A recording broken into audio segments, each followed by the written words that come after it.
Alright, Zordon. Mission's complete. Did that stop Zed? Though your efforts were admirable, you've only managed to delay Zed and his plans. You must now review Mighty Morphin Power Rangers issue 41 to win this battle. Alright, Zordon. I won't rest till it's done. Back to action! What's going on, and welcome to Joe's Geek Show, the video series of We Talk Comics and Mighty Morphin Power Rangers issue number 41. Written by Ryan Parrott, illustrated by Daniel D. Nicola, with colors by Walter Baiamonte and color assistance by Katia Renali, and letters by Ed Dukeshire. So Mighty Morphin Power Rangers issue number 41 continues the Necessary Evil storyline, and in this particular issue, we actually get to fully find out where Jason, Zach, and Trini have been this entire time, because as we found out from the previous Power Rangers issue number 40, they are not actually at a peace conference in Switzerland. Instead, they are on a planet that's labeled as Safe Haven, where they work together with the inhabitants of that planet, because it looks like that, well, that planet had been attacked recently and they're helping to rebuild. And on this planet, we're introduced to a few new characters, one of them being Kaya, who's this blue alien looking girl who seems really close with the Rangers. Z, who is a robot that sort of acts like the alpha of this Power Rangers group, as well as the return of the blue emissary, who is acting as the Zordon, which they all operate out of a brand new command center type place known as Eternity Point. And after getting called to the Eternity Point, it is there that Z and the blue emissary tell them, hey, there's a planet, Zernox 2, some things are going down there.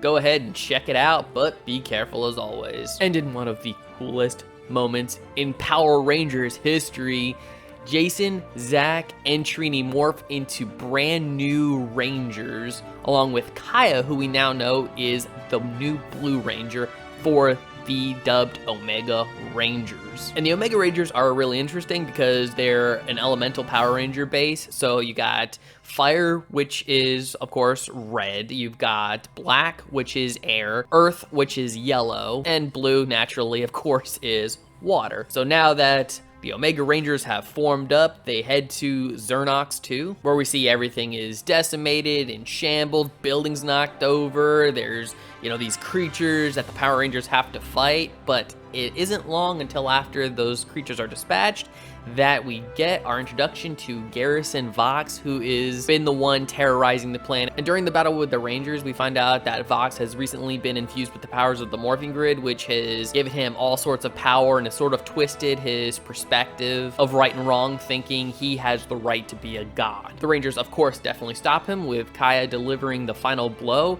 at which point Vox is placed inside of a familiar looking prison that kind of looks like the dumpster that Rita was kept in. Well, after a job well done, they return to Eternity Point, hand over the dumpster to Z and the blue emissary, where Z puts it inside of a room where we see a whole bunch of different containers, which tells us this morphing grid affecting other civilizations and stuff is a bit of an epidemic. And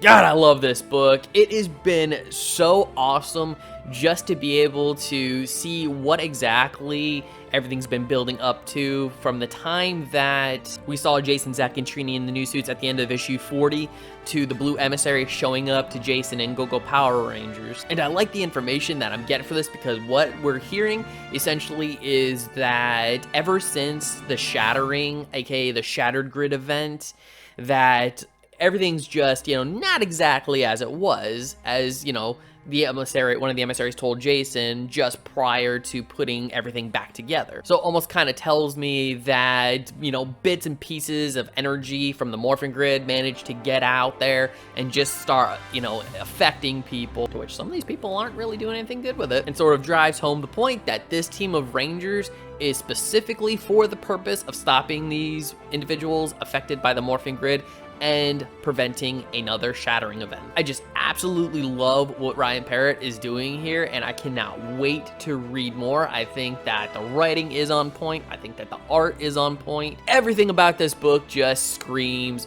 awesome and amazing, especially if you're a Power Rangers fan. There is just so much to love here. And I am going to say that Power Rangers, Mighty Morphin Power Rangers, issue number 41 gets the epic gold medal. So Mighty Morphin Power Rangers issue number 41. Have you read this book? If you've had, I love to hear your thoughts on it in the comment section below. And if you like this video, I'd love it if you'd smash that like button, share it with some friends, subscribe if you're not subscribed already, and ring that notification bell for more comic book content. Alright, take care, have a great day, and as always, stay geeky.